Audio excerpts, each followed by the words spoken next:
అది video stop అయిపోయింది. ఎవరైతే పార్ట్ 1 చూడలేదో పార్ట్ 1 కూడా చూడడానికైతే ట్రై చేయండి. సో, ఇప్పుడు మనం కంటిన్యూ చేద్దాము. I left when I saw you with someone. So, మిమ్మల్ని వేరే వాళ్ళతో చూసేసరికి, మీరు వేరే వాళ్ళతో మాట్లాడుతూ చూసేసరికి, ఈ పర్సన్ మీ నుంచి లెఫ్ట్ అయిపోయాను అంటున్నారు.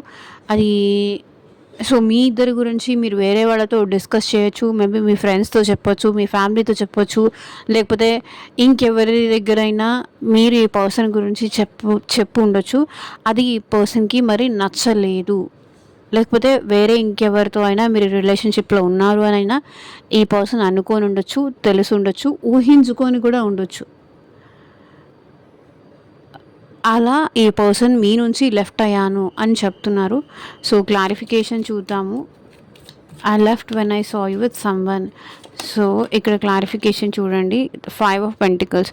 అందుకే ఈ పర్సన్ మీ నుంచి రిలేషన్ బ్రేక్ చేశాను అనేది ఈ పర్సన్‌లో హిడెన్‌గా ఉంది. మేబీ నేనంటే నీకిష్టం లేదేమో, వేరే వాళ్ళంటే నీకిష్టం ఉందేమో, వాళ్ళకి నిన్ను దూరం చేయడం ఇష్టం లేక నేనే ఈ రిలేషన్ నుంచి అవుట్ అయిపోయాను. నేనే ఈ రిలేషన్ నుంచి బ్రేక్ తీసుకున్నాను. నేనే బయటకొచ్చాను. మేబీ మిమ్మల్ని ఫైనాన్షియల్లీ ఈ పర్సన్ హ్యాపీ చేయలేరని కావచ్చు. ఆహ్,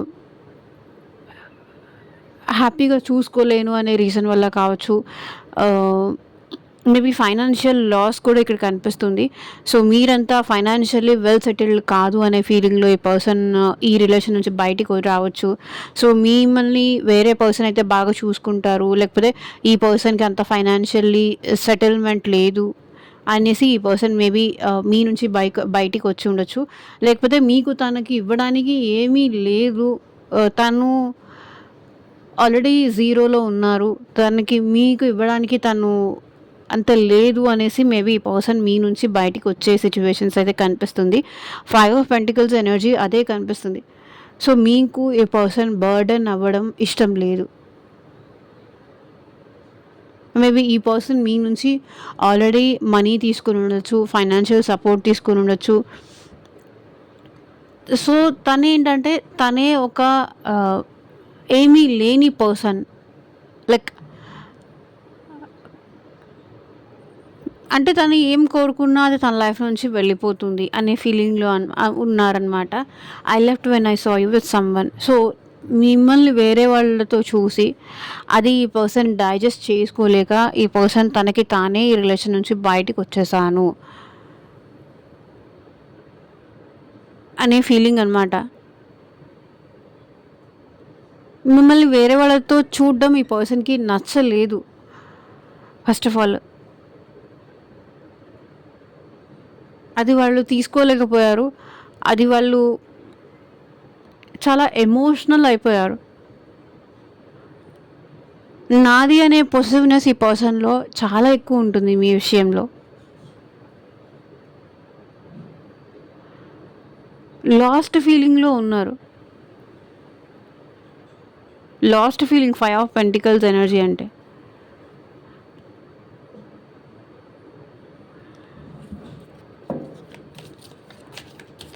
I remember every detail of that day.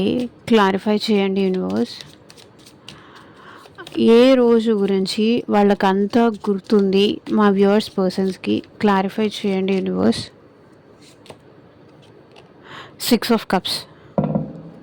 మీరు ఈ పర్సన్ విషయంలో ఎంత ప్రేమగా ఉన్నారు, ఎంత మంచిగా చూసుకున్నారు, తనని వదిలి ఉండలేని రోజులు ఆ పర్సన్‌కి ఇంకా గుర్తున్నాయి. మీ ఇద్దరూ కలిసి హ్యాపీగా ఉన్న మొమెంట్స్ అన్నీ ఈ పర్సన్‌కి గుర్తున్నాయి. సో, పాస్ట్ ఈ పర్సన్‌కి బాగా గుర్తుంది. ఎక్కడ మీ ఇద్దరు ఒకరికొకరు అర్థం చేసుకొని ఎంత ఆ పర్సన్ మీద మీరు ఇష్టం చూపించారు, ఎంత ఆ పర్సన్ మీ మీద ఇష్టం చూపించారు, ప్రతీదీ ఆ పర్సన్‌కి గుర్తుంది. మేబీ ఈ పర్సన్ మీ స్కూల్ మేట్ అయి ఉండొచ్చు, లేకపోతే మీ కాలేజ్ మేట్ అయి ఉండొచ్చు, లేకపోతే మీ రిలేటివ్ అయి ఉండొచ్చు, లేకపోతే మీ చుట్టుపక్కల వాళ్ళు అయి ఉండొచ్చు. ఎంత ప్రేమగా చూసుకున్నారు, ఎంత ఎమోషన్స్ పెంచుకున్నారు, ఎంత ఆప్యాయతగా చూసుకున్నారు, అదంతా మీ ఇద్దరు కలిసి ఉన్న హ్యాపీ మూమెంట్స్ అన్నీ గుర్తున్నాయి స్టిల్ ఈ పర్సన్‌కి. మీతో యూనియన్ అవ్వాలనుకుంటున్నారు, మీతో మళ్ళీ ఒక్కటవ్వాలనుకుంటున్నారు. పాస్ట్ ఎక్కువ గుర్తు చేసుకుంటున్నారు. అసలు మర్చిపోలేకపోతున్నారు. మీతో ఉన్న మెమరీస్ పాస్ట్ కానీ, మీతో ఉన్న మెమరీస్ కానీ ఈ పర్సన్ అసలు మర్చిపోలేకపోతున్నారు. ప్రతీదీ ఈ పర్సన్‌కి గుర్తుంది. మీరు ఆ పర్సన్ కోసం ఏం చేశారు? ఆ పర్సన్ మీకోసం ఏం చేశారు? మీ ఇద్దరు కలిసి ఎంత హ్యాపీగా ఉన్నారు?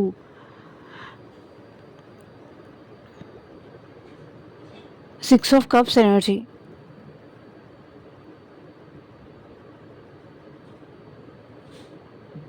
మేబీ మీరు ఫస్ట్ మీట్ అయిన డే కావచ్చు. మీరు ఫస్ట్ ఒకరికొకరు ప్రపోజ్ చేసుకున్న డే కావచ్చు. మీ ఇద్దరు కలిసి హ్యాపీగా ఉన్న మూమెంట్స్ కావచ్చు. మీ ఇద్దరు కలిసి వేరే వాళ్ళని టీజ్ చేసిన మూమెంట్స్ కావచ్చు. సో, సంథింగ్ ఎవ్రీథింగ్ ఈ పర్సన్‌కి గుర్తుంది.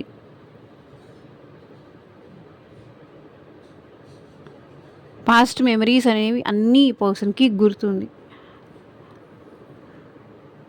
అన్నీ క్లియర్‌గా, క్లారిటీగా ఈ పర్సన్ మర్చిపోయారేమో అనుకుంటున్నారేమో. No, no, no. అన్నీ గుర్తున్నాయి ఈ పర్సన్‌కి. నేను నీకు చెప్పకపోవచ్చు ఆర్ చెప్పలేకపోవచ్చు కానీ, నా మనసులో అన్నీ ఉన్నాయి. అన్నీ నాకు గుర్తున్నాయి అని చెప్తున్నారు. We need to let each other go. Clarify చేయండి universe. We need to let each other go.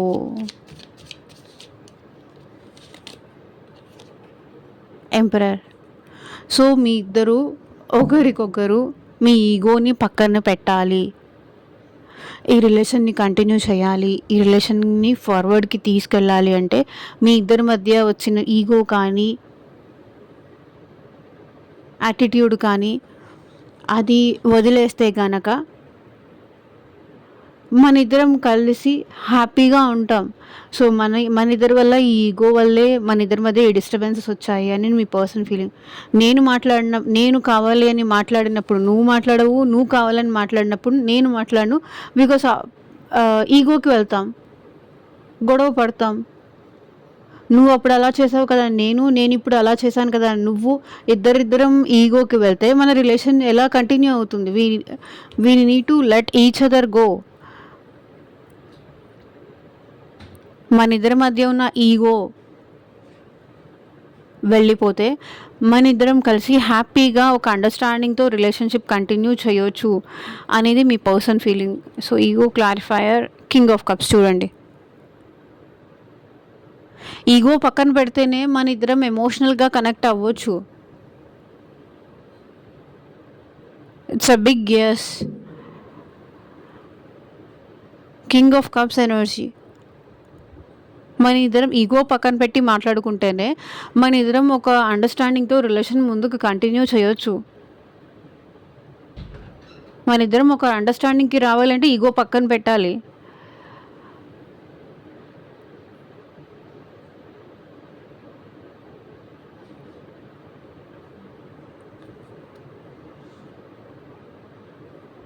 అది మీ పర్సన్ హిడెన్ ఫీలింగ్స్ ఉంది. We will be together again. Clarify చేయండి యూనివర్స్.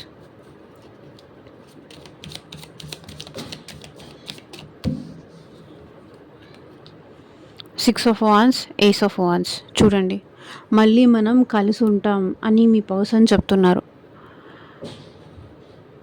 ఈ పర్సన్కి మీరంటే చాలా ప్యాషన్ ఉంది. మేబీ ఈ పర్సన్కి మిమ్మల్ని మ్యారేజ్ చేసుకోవాలని ఉంది. లేకపోతే ఈ పర్సన్కి మీకు ఆల్రెడీ మ్యారీడ్ అయ్యి ఉంటే కనుక సో మీ విలువ ఈ పర్సన్కి అర్థమైంది. సో మీ విలువ ఈ పర్సన్కి అర్థమైంది. సో మళ్ళీ మీతో యూనియన్ అవ్వాలని ఉంది. సెకండ్ ఛాన్స్ తీసుకోవాలని ఉంది.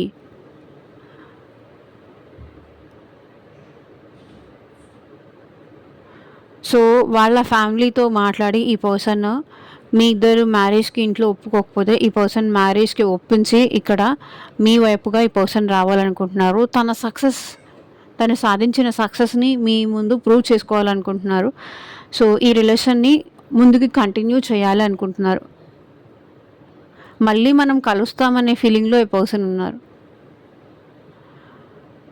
నన్ను నేను ప్రూవ్ చేసుకుంటాను, నేను కెరియర్లో ముందుకు వెళ్తాను, నన్ను నేను ప్రూవ్ చేసుకుంటాను, అప్పుడు నీ దగ్గరకు వచ్చి నేను ఛాన్స్ తీసుకుంటాను, అప్పుడు మ్యారేజ్ కోసం అడుగుతాను,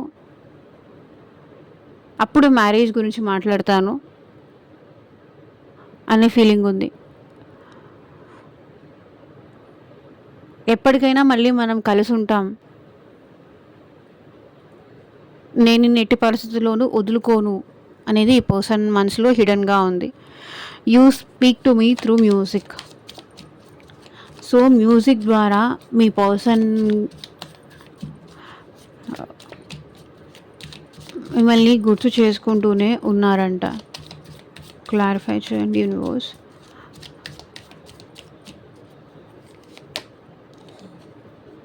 కింగ్ ఆఫ్ స్వర్డ్స్. మీ గురించి ఆలోచనలు అలా వస్తూనే ఉన్నాయి. ఓవర్ థింక్ చేస్తున్నారు.